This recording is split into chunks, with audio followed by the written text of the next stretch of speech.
12ஆம் வகுப்பு கணிதம் அலகு 8 வகையீடுகள் மற்றும் பகுதி வகைக்கெழுக்கள் பயிற்சி 8.6 5ஆம் கணக்கு பார்க்கலாம்.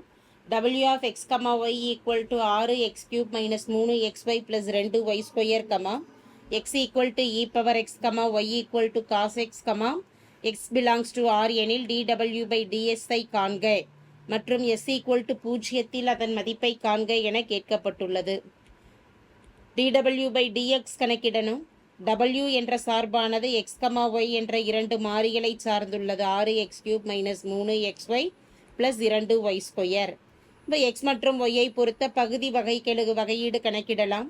w by x 6 x³ வகையீடு அடுக்கு முன்னாடி அடுக்கில் ஒன்று குறையும் பொழுது 3x² - 3 xஐ பொறுத்து வகைப்படுத்தும் பொழுது மதிப்பு 1y plus 2y². எக்ஸை பொறுத்த வகையீடு என்பதால் 2y² 0 ஆயிடும்.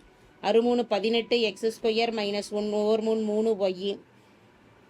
w by y yஐ பொறுத்த வகையீடு எனும் பொழுது 6x³ என்பது மாறிலியாக கருதப்படும். x உறுப்பு 0 ஆயிடும்.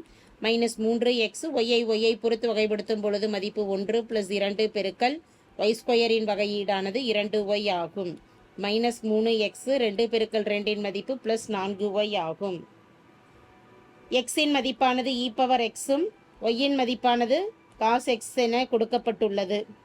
dx by ds கணக்கிட வேண்டியது நம்ம இறுதியாக dw by ds. x மற்றும் y ஆனது s என்ற மாறியை சார்ந்திருப்பதால் dx by ds dy by dx கணக்கிடலாம். e power s வகையீடு e power s தான். dy by ds cos s வகையீடானது -sin x ஆகும். dw by ds நிபந்தனை எழுதிடலாம். w by x பெருக்கல் dx by ds plus w by y பெருக்கல் dy by ds. மதிப்புகளை இங்கே பிரதியிடும் பொழுது w by x மதிப்பானது 18x² - 3y. dx by ds ஆனது e power s. w by y -3x plus 4y. dy by ds ஆனது -sin s ஆகும். -sin s. x மற்றும் y மதிப்புகளை பிரதியிடலாம். 18 பெருக்கல் x மதிப்பானது e power x ஒரு whole square minus y 3 y மதிப்பானது cos x cos s e power s plus -3 e power s plus 4 cos s ப்ராக்கெட்டில் -sin x இருக்கு. இதனுடைய சுருக்கம் ஒவ்வொரு மதிப்புகளையும் பெருக்கும் பொழுது 18 e power 2s வெளியில் இருக்கக்கூடிய e power s பெருக்கிறோம் e power x -3 cos s e power s plus minus into minus plus ஆயிடு 3 e power s sin s plus into minus 4 sin s cos s. 18 e power 2s பெருக்கல் e power s அடிமானம் சமம் எனும் பொழுது அடுக்குகளை கூட்டிட்டோம்னா e power 3s என அமையும். -3 e power s cos s plus 3 e power s sin s -4 sin s cos s.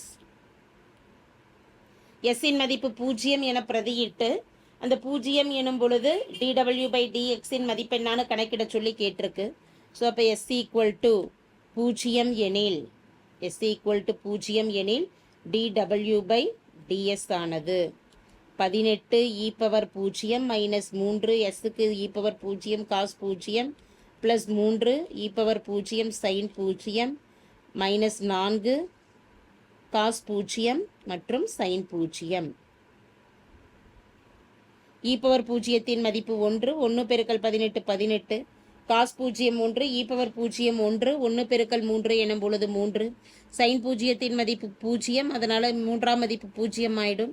sin 0 0 cos 0 1 பெருக்கல் 0 எனும் பொழுது மதிப்பு 0 -0 இரண்டு மதிப்புகளும் 0 ஆயிடும். 18 -3 எனும் பொழுது மதிப்பானது 15 ஆகும். therefore தேவையான மதிப்பு dw by ds ஆனது 15 ஆகும்.